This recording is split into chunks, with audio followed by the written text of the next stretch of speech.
Jo he dividit la meva activitat fotogràfica i he posat dos noms.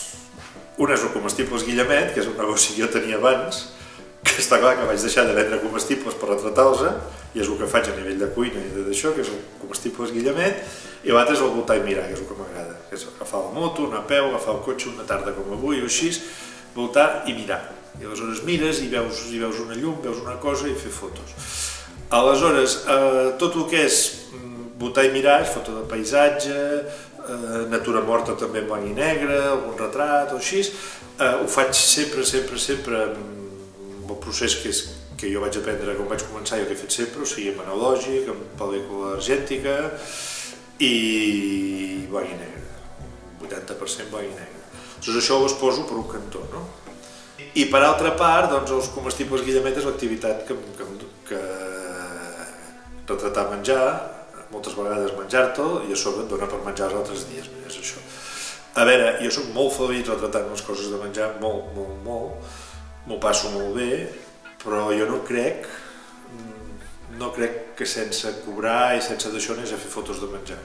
De la mateixa manera, soc molt feliç i m'ho passo molt i molt bé fent fotos de paisatge, en blanc i negre i així, però no crec que cobrar no es fes, o sigui que per encàrrec les fes. Són dues coses que són complementàries, són dues maneres de veure les coses.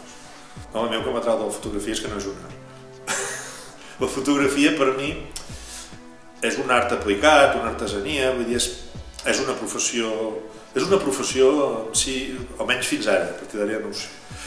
La fotografia és una professió que exerceix un personatge que per un cantó li agrada o té interès per la part tècnica, però per altra part té una formació històrica del medi i per altra part també té una formació del món de l'art, diguem-ne, no? Aleshores, el que fa aquesta persona doncs reflexa això. Bueno, a mi la fotografia m'havia agradat sempre, no sé, és aquelles coses que no. I va haver-hi, aleshores, vull dir, no ho veia com un ofici rentable, però quan vaig veure que l'ofici que jo tenia, que era un negoci de casa meva, el ritme que anava tampoc seria rentable, vaig pensar tant per tant, provem-ho que t'agrada.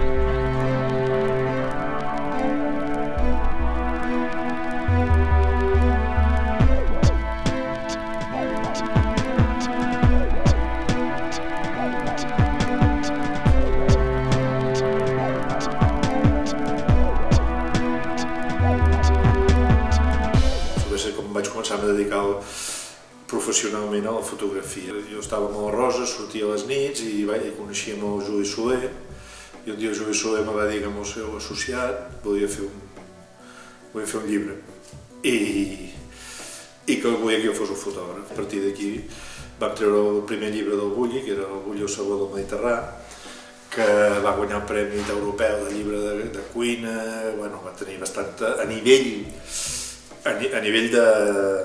de gent entesa del món aquest, va tenir molt del món editorial i del món de cuina, va tenir molta transcendència a nivell comercial, va tardar molt a vendre's, però està clar, això ja va obrir les portes a fer una enciclopèdia de 7 volums de cuina catalana i anar fent. Vull dir, a partir d'aquí ha estat una cadena, sense comptar que està clar que el Bulli és un restaurant de la història que té 1846 plats per documentar. Ara estic acabant un llibre amb en Gaig, vaig fer un o dos llibres amb el Carme Ruscalleda, ara sortirà el gran llibre del Germán Roca, n'he fet 2 més amb el Germán Roca, vaig fer el llibre del Xavi Sagristà, he fet diversos llibres amb el Paco Torreblanca, he fet un llibre amb el Sergi, no, 2 llibres amb el Sergi Arola, i els que em deixo, amb el José Ramón Andrés, ara preparo segurament que farem àlbum amb Paco Pérez del Miramar, i el que em deixo. Diguem que ells tenen un plat que ja han fet, perquè ja normalment l'han servit. Ells tenen una composició, aleshores, partint d'aquella composició i i d'una sèrie d'obligacions que comporta cada plat, si és fred, si és dolç, si és una sopa, no, si és un caldo, no pot retratar d'una manera. Tot això, a partir d'aquí, jo miro d'adaptar-ho a la meva visió estètica d'aquell producte en aquell moment. I estava, evidentment, un que tota la vida ha viscut entre imatges i que li agrada la imatge, d'això té referents, o inconscient té referents. I aquests referents inconscientment surten al moment de fer la foto. En el nostre espai, en la nostra comarca, aquesta estirada que ha fet el Ferran, hi ha hagut bastanta gent que ha mirat en el seu nivell de fer-la, i honor per ells. Han fet experiments, ho han provat, n'hi ha que s'han sortit, n'hi ha que estan pel camí i així. A nivell general, jo no hi veig aquest esforç, jo no veig un esforç per adaptar-se al temps, per renovar, per ser creatiu, per ser enginyós, no el veig al lloc. Ni l'esforç d'entendre l'època en la que vivim de cara al turisme. Per mi, principalment a l'Alt Empordà, hi ha molts paisatges. Tingues en compte que jo als anys 90 vaig fer una enciclopèdia de cuina dels països catalans i quasi bé que vaig trobar tots, o sigui que no vaig viatjar gaire, no vaig moure de l'Empordà i tenia alta muntanya, a les Salines o al Puignou 2, paisatge així com ibisenc en Orfeu, tenia Delta a la platja de Sant Pere, després tens, no sé, els estanys de Delfià, que són un a part, tens Sant Quirze. Un especial no, però un que m'agrada molt i que no em falla mai, per exemple, és els estanys de Delfià.